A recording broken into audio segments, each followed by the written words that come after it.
안녕하세요, 여러분. 오늘 홀씨 예배에 오신 모든 분들을 진심으로 환영합니다. 지금 우리는 하나님이 우리를 어떻게 사랑하시는지, 또 우리의 이름을 어떻게 회복시키시는지, 그리고 그 사랑이 어디까지 이어지는지 한 편의 이야기처럼 따라가고 있습니다. 오늘은 그 사랑의 마지막 장면으로 끝나지 않는 사랑, 예수님이 다시 오시겠다고 하신 그 약속을 깊이 이해해보는 시간을 가져보려고 합니다. 여러분, 예수님은 왜 내가 다시 오리라 하고 말씀하셨을까요? 왜 떠나셨고 왜 돌아오신다고 하셨을까요? 이 말은 갑자기 나온 말이 아닙니다. 예수님이 십자가에 돌아가시기 전날 밤에 제자들과 나눈 마지막 식사에서 하신 약속이에요. 제자들은 주님이 떠나시면 우리는 어떻게 되는 거죠? 두려워하고 있었어요. 그때 예수님은 이렇게 말씀하셨습니다. 내가 너희를 위하여 거처를 예비하러 간다. 준비가 되면 다시 와서 너희를 데려가겠다.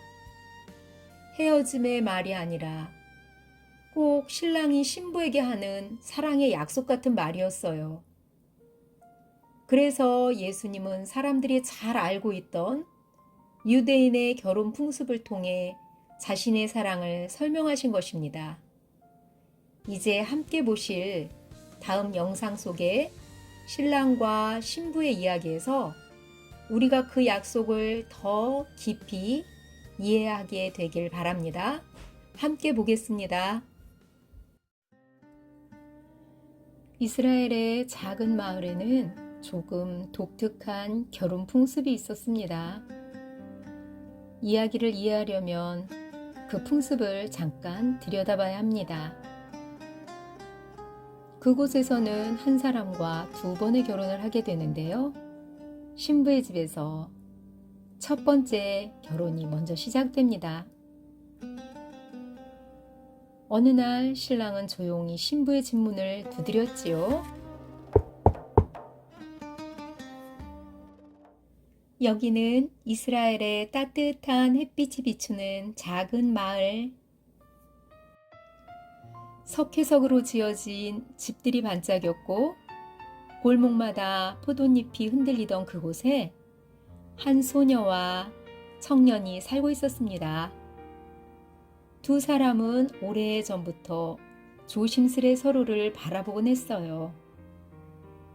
어느 날 청년은 신부가 될 소녀의 집 문을 두드렸습니다. 그의 손에는 작은 보자기 하나가 들려 있었어요. 보자기 안에는 신부를 귀하게 여기며 책임과 사랑의 약속을 표현하는 지창금이 들어 있었지요. 신랑은 신부의 아버지 앞에 서서 말했습니다. 이 사람을 제 생명처럼 사랑하며 평생을 책임지겠습니다. 그리고 그 자리에서 양가의 동의 아래 결혼 계약이 이루어집니다. 이 순간 두 사람은 법적으로는 이미 부부가 되는 것입니다. 포도주 한 잔, 언약의 잔. 계약이 끝나면 신랑은 신부에게 포도주를 한 잔 따릅니다. 그 잔은 이제 나는 당신의 사람입니다. 라는 뜻이었고 신부가 그 잔을 받아 마시면 나는 당신을 받아들입니다. 라는 대답이 되었지요. 작고 소박한 신부의 집에서 두 사람의 사랑 이야기는 이렇게 조용히 시작되었습니다. 그러나 신랑은 바로 떠나야만 했다. 하지만 약혼이 끝나자 신랑은 짐을 꾸려 떠날 준비를 했고 신부는 놀라 물었습니다. 지금 떠나시는 건가요? 신랑은 따뜻하게 고개를 끄덕이며 말했습니다. 당신과 함께 살 집을 어서 지어야 해요. 집이 완성되면 알 수 없는 어느 날 당신을 데리러 오겠습니다. 이 말은 슬프기도 했지만 신랑의 눈빛 속에 담긴 진심은 신부에게 소망을 주었습니다. 신부에게 남긴 선물, 기다림을 위한 위로. 떠나기 전 신랑은 신부에게 작은 상자를 건네주었습니다. 당신이 기다리는 동안 이 선물이 늘 곁에 있으면서 내 마음을 기억하게 될 거예요. 신부는 선물을 가슴에 꼭 품었습니다. 그리고 기다림의 시간 내내 신랑의 사랑을 떠올리는 증표가 되었어요. 아버지의 집에서 사랑으로 집을 짓는 신랑. 그렇게 떠난 신랑은 신부를 위해 집을 짓기 시작했습니다. 돌을 나르고 나무를 세우고 망치질을 하고 매일 저녁 손에 상처가 나도 멈추지 않았습니다. 집이 완성되었다고 아버지가 말할 때까지는 신랑은 쉴 수가 없었어요. 조금만 기다려요. 나의 신부, 준비가 끝나가고 있어요. 그리고 어느 날 밤, 시간이 흘러 약 1년 후 어느 날 밤, 신랑의 아버지가 조용히 아들을 불렀습니다. 이제 데려와도 되겠다. 그 말을 듣는 순간 신랑은 기쁨을 참지 못하고 들러리들과 함께 나팔을 불며 신부를 데리러 갔습니다. 신부는 등불을 들고 기다리고 있다가 멀리서 들려오는 나팔 소리를 듣고 말했어요. 신랑이 오신다!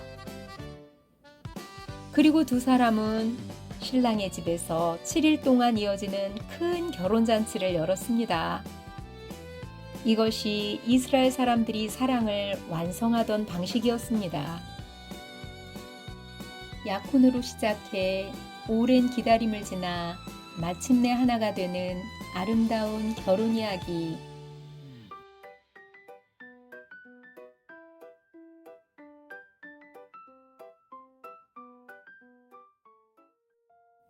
여러분, 방금 본 신랑과 신부의 이야기는 이스라엘 사람들의 실제 결혼 풍습을 배경으로 합니다. 그 풍습 안에 예수님의 사랑 전체가 담겨 있습니다. 이 사랑의 그림을 더 깊이 이해하기 위해 5가지 중요한 장면을 함께 살펴보겠습니다. 먼저 신랑이 치른 지창금입니다. 유대인의 약혼은 신랑이 신부의 집에 먼저 찾아가 신부 아버지에게 지창금을 드리며 시작이 됩니다. 이것은 신부를 돈 주고 사는 것이 아니라 내가 이 사람을 책임지겠습니다. 라는 사랑과 헌신의 선언입니다. 예수님께서도 우리를 위해 십자가에서 피로 값을 지불하셨습니다.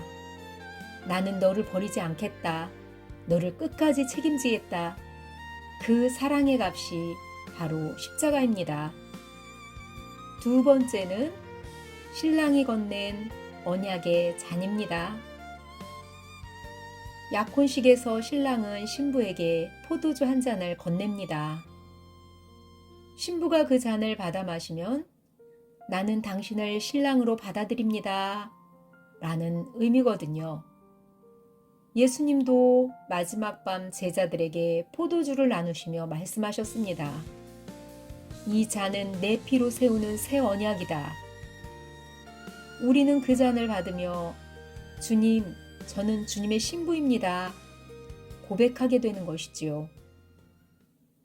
세 번째는 신랑이 떠나며 남긴 약속입니다. 약혼이 끝나면 신랑은 곧바로 떠납니다. 신부와 함께 살 집을 짓기 위해서지요. 예수님도 그렇게 말씀하셨습니다. 요한복음 14장 2절에 내가 너희를 위하여 거처를 예비하러 가노니 다시 와서 너희를 데려가겠다. 예수님은 우리를 버리신 것이 아니라 우리와 영원히 함께 살 집을 준비하러 아버지 집으로 가신 것입니다. 네 번째 살펴볼 것은 신랑이 남기고 간 선물, 바로 성령입니다. 유대인의 신랑은 떠날 때 내가 다시 올 것이다 라는 약속의 선물을 신부에게 남기고 떠납니다. 예수님이 남기고 가신 선물은 성령입니다. 성령은 우리 안에 약혼 반지이자 약속의 보증입니다. 우리가 흔들릴 때마다 성령은 이렇게 말씀하십니다. 너는 잊혀진 사람이 아니다. 넌 이미 값이 지불된 신부다. 나는 반드시 데리러 다시 온다. 이제 마지막으로 이 사랑이 어떻게 끝나는지 요한계시록의 결론을 함께 보겠습니다. 요한계시록 22장 12절입니다. 보라, 내가 속히 오리라. 성경의 마지막 장에서 예수님은 신부에게 다시 말씀하십니다. 성경은 아담과 하와의 결혼으로 시작해서 어린 양과 신부의 혼인 잔치로 끝납니다. 망가졌던 아담과 하와의 첫 결혼은 예수님과 우리, 즉 교회의 결혼으로 회복되고 사랑 이야기는 영원히 완성됩니다. 여러분, 이렇게 이야기를 함께 듣고 깊이 생각하다 보니 이제 뭔가 머릿속을 탁 하고 스치는 것이 있지 않나요? 우리의 미래에 언젠가 사랑받을지 모르는 존재가 아니라 이미 값이 치러진 신부라는 사실입니다.